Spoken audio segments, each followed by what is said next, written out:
ಇವತ್ತಿನ ಎಪಿಸೋಡ್ ಸ್ಟಾರ್ಟಿಂಗಲ್ಲಿ ಮಹಾದೇವ ನನ್ನ ಕೈಯಲ್ಲಿ ಏನಾದರೂ ಸಿಕ್ಕರೆ ರಾಕೆಟ್ಗೆ ಕಟ್ಟಿ ಅಲ್ಲೇ ಸ್ಪೇಸಲ್ಲಿ ಲಾಂಚ್ ಮಾಡಿಬಿಡ್ತೀನಿ. ಅವ್ನ ಕಾರಿಂದ 4 ಬಿಚ್ಚಿ ಅವ್ನ ಕತ್ತಲ್ಲಿ ಹಾಕಿಬಿಡ್ತೀನಿ. ಅವ್ನು ಅಲ್ಲೇ ಸ್ಟಕ್ ಆಗಿಬಿಡಿ ಸ್ಪೇಸ್ ಒಳಗೆ ಅಂತೆಲ್ಲ ಹೇಳಿ ಬೈತಾ ಇದ್ದ. ಅದನ್ನೇ ಕೇಳಿಸ್ಕೊಂಡು ಮಹಾದೇವ ತುಂಬ ಅಂದರೆ ತುಂಬ ಶಾಕ್ ಆಗಿ ಆ ಫ್ರೆಂಡ್ಗೆ ಏನಮ್ಮ ಇದೆಲ್ಲ ಅಂತೆಲ್ಲ ಹೇಳಿ, ಇದೆಲ್ಲ ನಂಗೆ ಗೊತ್ತಿಲ್ಲ ಮಹಾದೇವ, ನೀನೇ ಬೇಕಂದರೆ ಕೇಳಿ ನೋಡು, ಇದಕ್ಕೂ ನನಗೂ ಸಂಬಂಧ ಇಲ್ಲ ಅಂತೆಲ್ಲ ಹೇಳ್ದೆ.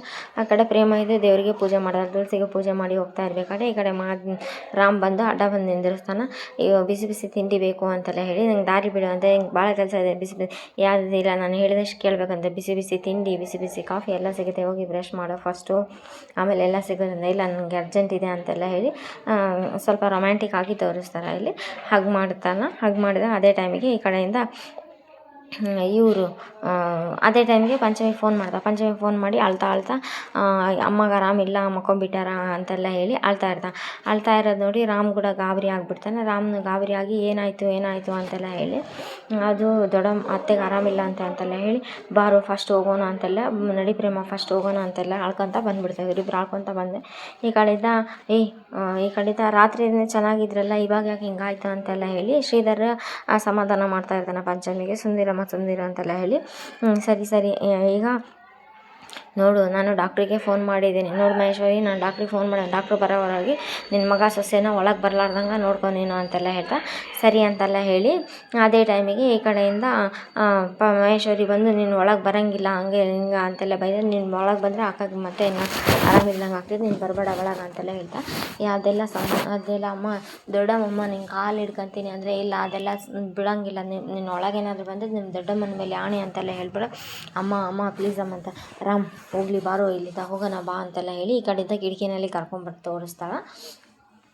ನೆಕ್ಸ್ಟ್ ಎಪಿಸೋಡು ಇವತ್ತಿನೇ ಇನ್ನೊಂದು ಸೀನ್ ಬರುತ್ತೆ. ಅವ್ರು ಡಾಕ್ಟ್ರು ಬನ್ನಿ ಅಂತ ಅವರು ದಾಮಿನಿಯವರು ಬ್ಯಾಗ್ ಹಿಡ್ಕೊಂಡು ಮೆಡಿಕಲ್ ಕಿಟ್ ಹಿಡ್ಕೊಂಡು, ರಾತ್ರಿ ಎಲ್ಲ ಆರಾಮಿದ್ರು, ಇವಾಗ ಹಂಗೆ ಆಗ್ಬಿಟ್ಟಿದೆ, ಬನ್ನಿ ಅಂತೆಲ್ಲ ನೋಡಿದಾಗ ಏನಾಯಿತು ಅಂತೆಲ್ಲ ಹೇಳಿದಾಗ ಆ ಕಡೆಯಿಂದ ಇವ್ರು ಬರ್ತಾರೆ, ಅವರು ಮೇಡಮು ಕರ್ಕೊಂಬಂದು ತೋರಿಸಿದಾಗ ಅವಾಗ ನೋಡು ಆ ಕಲ್ಯಾಣಿಗೆ ಇಂಜೆಕ್ಷನ್ ಕೊಡೋಕೆ ಹೇಳಿದ್ದೀನಿ, ಇವತ್ತು ಮುಗೀತು ಕಲ್ಯಾಣಿ ಸ್ಟೋರಿ ಅಂತೆಲ್ಲ ಹೇಳಿದಾಗ ಈ ಕಡೆ ದಾಮಿನಿ ಸ್ವಲ್ಪ ಭಯ ಪಡ್ತಾಳೆ, ತನಗೇನಾದರೂ ಮಾಡ್ತಾರೇನೋ ಅಂತಂದೆಲ್ಲ ಹೇಳಿ, ಈ ಕಡೆ ರಾಮು ಮತ್ತು ಅವರೆಲ್ಲ ನೋಡ್ತಾ ಇರ್ತಾರೆ, ಪ್ರೇಮ ಮತ್ತು ರಾಮ್ ಕಿಟಕಿಯಿಂದ ನೋಡಿದಾಗ ಶ್ರೀಧರ್ನು ಪಂಚಮಿ ಅಳ್ತಾ ಇರೋ ಸಮಾಧಾನ ಮಾಡ್ತಾ ಇರ್ತಾನೆ. ದಾಮಿನಿಗೂ ಮತ್ತು ಪ್ರೇಮಗೂ ಸ್ನೇಹಗೂ ಖುಷಿಯಾಗಿದೆ.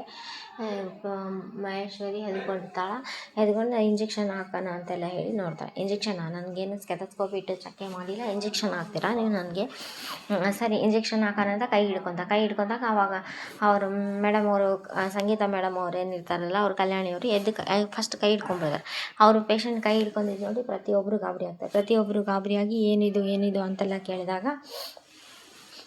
ಎದಕ್ಕಂದ್ರೆ ನನಗೆ ಇಂಜೆಕ್ಷನ್ ಕೊಡ್ತೀನಿ, ನನಗೇನಾಗಿದೆ, ನಾನು ನಾರ್ಮಲ್ ಆಗಿದೆ, ನಂಗೆ ಆರಾಮೇ ಇದ್ದೀನಿ, ಅದು ನನಗೆ ಇದಕ್ಕೆ ಇಂಜೆಕ್ಷನ್ ಕೊಡ್ತಾ ಇದ್ದೀರಿ ನೀವು ಅಂತೆಲ್ಲ ಹೇಳ್ದೆ.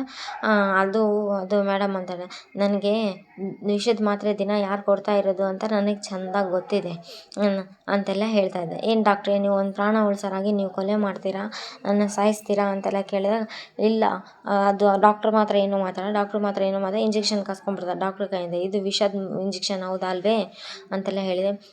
ಅದೇ ನನಗೆ ಗೊತ್ತು, ನನ್ನ ಮಗ ಬಂದು ನನಗೆ ಹೇಳಿದ, ನನ್ನ ದೊಡ್ಡಮ್ಮ ಇದು ವಿಷ, ಇದನ್ನು ತಗೋಬೇಡ ಅಂತೆಲ್ಲ ನನ್ನ ಮಗ ಬಂದು ನನ್ನ ಕಣ್ಣು ತರಿಸಿದಾನ ಅಂತೆಲ್ಲ ಹೇಳ್ತಾರೆ.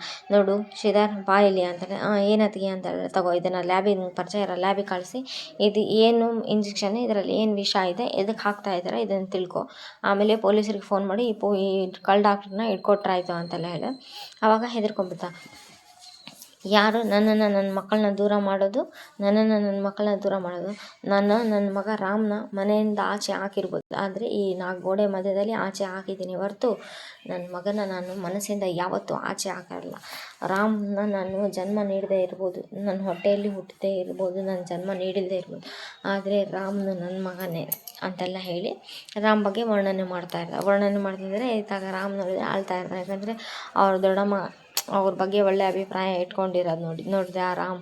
ನಾನು ಹೇಳಿಲ್ಲ, ಅತ್ತೆ ಮೇಲ್ನೋಟಕ್ಕೆ ಅಷ್ಟೇ ಕೋಪ ಅಂದ್ಕೊಂಡು ಒಳಗೆ ಮನಸ್ಸೊಳಗೆ ಬೆಟ್ಟದಷ್ಟು ಪ್ರೀತಿ ಇಟ್ಕೊಂಡಿದ್ದಾರೆ ನಿನ್ನ ಮೇಲೆ ಅಂತೆಲ್ಲ ಹೇಳ್ತಾ ಹೇಳು, ನಿಂಗೆ ಯಾರು ಇದೆಲ್ಲ ಮಾಡೋಕ್ಕೆ ಹೇಳಿದ್ದು, ಹೇಳು ಅಂದರೆ ಡಾಕ್ಟ್ರು ಬಾಯಿ ಬಿಡೋಲ್ಲ. ನನಗೆ ಇದೆಲ್ಲ ಚೆನ್ನಾಗಿ ಗೊತ್ತಿದೆ, ಯಾರು ಮಾಡಿದ್ದಾರೆ ಈ ಕೆಲಸ ಅಂತೆಲ್ಲ ನನಗೆ ತುಂಬ ಚೆನ್ನಾಗಿ ಗೊತ್ತಿದೆ, ತಾವಾಗಿ ಹೇಳ್ತಿರೋ ಇಲ್ವೋ ಅಂತೆಲ್ಲ ಹೇಳಿದಾಗ ಮಹೇಶ್ವರಿ ತುಂಬ ಅಂದರೆ ತುಂಬ ನಡ್ಕ ಬಂದಿದೆ ಮಹೇಶ್ವರಿಗೂ. ಯಾಕಂದರೆ ಮಹೇಶ್ವರಿ ಇವ್ರ ಜೊತೆ ಪಾರ್ಟ್ನರ್ ಆಗಿರ್ತಾಳಲ್ಲ, ಇವ್ರ ಜೊತೆ ಪಾರ್ಟ್ನರ್ ನೋಡು, ನಮ್ಮ ದೊಡ್ಡಮ್ಮ ಅಂದರೆ ಇದೇ ಕಣೆ ಸ್ಟ್ರೆಂತು, ನಮ್ಮ ದೊಡ್ಡಮ್ಮಂದು ಧೈರ್ಯ ಅಂದರೆ ಇದೇ ಕಣೆ. ಅವ್ರ ದೊಡ್ಡಮ್ಮನ ಬಗ್ಗೆ ರಾಮ್ ವರ್ಣನೆ ಮಾಡ್ತಾ ಇರ್ತಾನೆ. ರಾಮ್ ಅವರ ಪ್ರೇಮ ಮುಂದೆ ಅವ್ರ ದೊಡ್ಡಮ್ಮನ ಬಗ್ಗೆ ವರ್ಣನೆ ಮಾಡ್ತಾ ಇರ್ಬೇಕಾದ್ರೆ ಈ ಕಡೆಯಿಂದ ಇವ್ರಿಗೂ ಸಿಗಿಬಿದ್ದೀನಿ ಅನ್ನೋ ಭಯ ಇರುತ್ತೆ. ಬಟ್ ದಾಮಿನಿ ಮಾತ್ರ ಅಲ್ಲಿ ಎಲ್ಲಿ ತೋರ್ಪಡಿಸ್ಕೊಳಲ್ಲ. ಈ ಕಡೆ ಇವ್ರದ್ದು ಸ್ಟೋರಿ ಮತ್ತೆ ಬರುತ್ತೆ. ಇವ್ರ ಸ್ಟೋರಿ ಬಂದಾಗ ಒಬ್ರು ಯಾರೋ ಸಿಲಿಂಡ್ರ್ ತರ್ತಾ ಇರ್ತಾರೆ. ಮಹಾದೇವ ಬಂದು, ಏನು ನೀವು ಇಷ್ಟು ವಯಸ್ಸಾಗಿರೋರು ಏನು ಹುಡುಗನ ಥರ ಆಡ್ತೀರಾ, ಆ ಗಿಲಿಂಡ್ರ್ ಎತ್ತೋದು ಹಿಡೋದಿಲ್ಲ, ಏನು ತಾತಪ್ಪ ನಿನ್ನ ಮೊಮ್ಮಗ ಮದುವೆ ಆಯ್ತಾನೆ. ಇನ್ನೊಬ್ರು ಯಾರೋ ಸಿಲಿಂಡ್ರ್ ಎತ್ತಿಡ್ತಿದ್ದ, ನಿಮ್ಗೇನು ವಯಸ್ಸಾಗಿದೆ, ಸಿಲಿಂಡ್ರ್ ಎತ್ತಿಡಬೇಕು ಎತ್ತಿಡಬಾರ್ದು ಅಂತ ಗೊತ್ತಾಗಲ್ವಾ, ನಾನು ಎತ್ತಿಡ್ತಿಂತ ಕೆಲಸ ಇದ್ದರೆ ನನಗೆ ಹೇಳಿ ಅಂತಲ್ಲ ಹೇಳಿ ಮಹಾದೇವ ಸಿಲಿಂಡ್ರ್ ಎತ್ಕೊಂಡೋಗಿ ಇಳಿಸ್ತಾನೆ. ಮಹಾದೇವ ಸಿಲಿಂಡ್ರ್ ಎತ್ಕೊಂಡೋಗಿ ಇಳಿಸಿರೋದು ನೋಡಿ ಕಾವ್ಯ ನೋಡ್ಬಿಟ್ಟು, ಕಾವ್ಯ ಇದೇನಿದು ಇವನು ಇಷ್ಟು ಚೆನ್ನಾಗಿ ಇವರು ತಾತ ಅಂತಾರೆ, ಇಷ್ಟು ಚೆನ್ನಾಗಿ ಸಿಲಿಂಡ್ರ್ ಎತ್ಕೊಂಡು ಹೋಗ್ತಾ ಇದ್ದಾರಲ್ಲ ಹುಡುಗನ ಥರ ಅಂತೆಲ್ಲ ಹೇಳಿ ನೋಡ್ತಾನೆ ಇರ್ತಾನೆ. ಎಲ್ಲೋ ಒಂದು ಕಡೆ ಸ್ವಲ್ಪ ಡೌಟ್ ಬಂದೇ ಬರುತ್ತೆ. ಸಿಲಿಂಡ್ರ್ ಫಿಟ್ ಮಾಡಿ ಹೊರಗಡೆ ಬರ್ತಾನೆ. ಸಿಲಿಂಡ್ರ್ ಫಿಟ್ ಅದೇ ಟೈಮಿಗೆ ಕಲ್ಯಾಣಿ ಬೆಡ್ ಮೇಲಿದ್ದ ಎದ್ದು ಬಿಡ್ತು. ಕಲ್ಯಾಣಿ ಬೆಡ್ ಮೇಲಿದ್ದ ಎದ್ದು, ನನಗೆ ಚೆನ್ನಾಗಿ ಗೊತ್ತಿದೆ ಈ ಸಂಚು ಮಾಡಿರೋದು ಯಾರು, ನನಗೆ ವಿಷದ ಮಾತ್ರೆ ಕೊಟ್ಟಿರೋದು ಯಾರು, ಈ ಡಾಕ್ಟ್ರನ್ನ ಕರೆಸಿರೋದು ಯಾರು, ಚೆನ್ನಾಗಿದೆ ಅಂತ ನನಗೆ ಚೆನ್ನಾಗಿ ಗೊತ್ತಿದೆ ಅಂತೆಲ್ಲ ಹೇಳ್ದ. ಚೆನ್ನಾಗಿ ಗೊತ್ತಿದೆ ಅಂತೆಲ್ಲ ಹೇಳಿದಾಗ ಇದು ಎಲ್ಲ ಯಾರು ಮಾಡಿದ್ದಾರೆ ಅಂತ ತಾವಾಗೆ ಮುಂದೆ ಬಂದರೆ ಸರಿ ಅಂತೆಲ್ಲ ಹೇಳಿದ. ಅಂತೆಲ್ಲ ಹೇಳಿದಾಗೂ ನನಗೆ ಗೊತ್ತು ನಾನು ಯಾಕೆ ಈ ಥರ ಮಾಡಿದ್ದೀನಿ ಅಂತಂದರೆ, ನನಗೆ ಯಾರು ವಿಷ ಹಾಕ್ತಾ ಇದ್ದಾರಾ ಏನು ಅಂತ ಗೊತ್ತಾಗಬೇಕು. ಇಲ್ಲ ನನ್ನ ಮಗ ಏನಾದರೂ ಬಂದು ಹೇಳಿಲ್ಲ ಅಂದರೆ ನಾನು ವಿಷದ ಗುಳಿಗೆ ತಿಂದು ನಾನು ಹೆಣ ಆಗಿಬಿಡ್ತಿದ್ದೆ. ನೋಡು, ಯಾರು ಹಾಕ್ತಿದ್ದಾರೆ ಮಾಡ್ತಿದ್ದಾರೆ ಅಂತ ನಂಗೆ ಸ್ವಂತ ಗೊತ್ತು. ಅವರಾಗೆ ಮುಂದೆ ಬಂದು ಒಪ್ಪತ್ತಾರೆ ಸರಿ, ಮುಂದೆ ಬರಬೇಕಂದ್ರೆ ಬರಬೇಕು, ಮುಂದೆ ಬನ್ನಿ ಅಂತೆಲ್ಲ ಹೇಳಿದರು. ಅವ್ರೇನು ರೆಸ್ಪಾನ್ಸೇ ಮಾಡಲ್ಲ. ಅವ್ರೇನು ರೆಸ್ಪಾನ್ಸೇ ಮಾಡಲಿಲ್ಲದ್ರು ಕೂಡ ಈ ಕಡೆ ನೆಕ್ಸ್ಟ್ ಎಪಿಸೋಡ್ ಬರುತ್ತೆ. ನೆಕ್ಸ್ಟ್ ಎಪಿಸೋಡಲ್ಲಿ ಇವರೇನಿರ್ತಾರಲ್ಲ ಮೇಡಮ್ ಅವರು, ಪ್ರೇಮ ಫೋನಲ್ಲಿ ಮಾತಾಡ್ತಾ ಇರ್ತಾರೆ. ಪ್ರೇಮ ಫೋನಲ್ಲಿ ಅವರು ಮಾದೇವ ಅವ್ರ ತಂದೆ ಹತ್ರ ಮಾತಾಡ್ತಾ ಇರ್ತಾರೆ. ಮಾದೇವ ಅವ್ರ ತಂದೆ ಹತ್ರ ಮಾತಾಡ್ತಾ ಇರಬೇಕಾದ್ರೆ, ಮಾವ ನೀವು ಅತ್ತೆ ಇನ್ನು ಸ್ವಲ್ಪ ದಿನದಲ್ಲಿ ನೀವು ಅಂದರೆ ನಿಮ್ಮ ಜೋರಾಗಿ ಮದುವೆ ವಾರ್ಷಿಕೋತ್ಸವ ಆಚರಿಸಬಹುದು ಅಂತ ದಿನ ಬಂದೇ ಬರುತ್ತೆ. ಆಯಿತು ಕಣಮ್ಮ, ಯಾವ ಜನ್ಮದ ಪುಣ್ಯ ಏನೋ ನೀನು ನನ್ನ ಸೊಸೆಯಾಗಿ ಸಿಕ್ಕಿರೋದು ಅಂತೆಲ್ಲ ಹೇಳ್ತಾನೆ. ಓ, ಯಾರಿಗೆ ನೀವು ನನ್ನ ಸೊಸೆ ಅಂತ ಫೋನ್ ಮಾಡ್ತಾ ಇರೋದು ಅಂತೆಲ್ಲ ಹೇಳಿ ಫೋನು ಮಾದೇವ ಕಸ್ಕೊಂಡ್ಬಿಡ್ತಾನೆ. ಮಾದೇವ ಫೋನ್ ಕಸ್ಕೊಂಡಾಗ ಅಲ್ಲಿ ಗೊತ್ತಾಗುತ್ತೆ, ಓಹೋ ನೀವು ಮಾತಾಡ್ತಾ ಇರೋದು ನಮ್ಮ ರಾಮ್ ಎಂದರು ಪ್ರೇಮ ಅವ್ರ ಹತ್ರ. ಹೌದು, ಎಲ್ಲ ಸರಿ, ನೀವಿದಕ್ಕೆ ಪ್ರೇಮವನ್ನು ನನ್ನ ಸೊಸೆ ಅಂತೆಲ್ಲ ಹೇಳ್ತಾ ಇದ್ದೀರಿ ಅಂತೆಲ್ಲ ಹೇಳಿ ಇಲ್ಲಿ ಮಹಾದೇವಂದು ತುಂಬ ಅಂದರೆ ತುಂಬಾ ಡೌಟ್ ಬಂದಿರುತ್ತೆ. ಯಾಕಂತಂದರೆ ಇಲ್ಲಿ ಇವರಿಬ್ಬರು ಸಸ್ಪೆನ್ಸ್ ಆಗಿ ಮಾತಾಡ್ತಾ ಇರೋದು ಒಂದೆರಡು ಸಲ ಅಬ್ಸರ್ವ್ ಮಾಡಿರ್ತಾನಲ್ಲ, ಆಮೇಲೆ ಫೋನಲ್ಲಿ ಮಾತಾಡೋದು ಎಲ್ಲ ನೋಡಿರ್ತಾನೆ. ನಾಳೆ ಏನಾದರೂ ಇವರು ಸಾರ್ ಹೇಳಲ್ಲ ಅನಿಸುತ್ತೆ. ನಾಳೆ ಶ್ರೀನಿವಾಸ್ ಸಾರ್, ಇಲ್ಲಪ್ಪ ನೀನು ನನ್ನ ಮಗ ಇದ್ದಂಗೆ, ಅಂದರೆ ರಾಮನ ಮಗ ಇದ್ದಂಗಲ್ಲ, ರಾಮ್ನು ನನ್ನ ಸೊಸೆ ಅಲ್ವಾ ಅಂತೆಲ್ಲ ಹೇಳಿ ಮ್ಯಾನೇಜ್ ಮಾಡ್ತಾನೆ.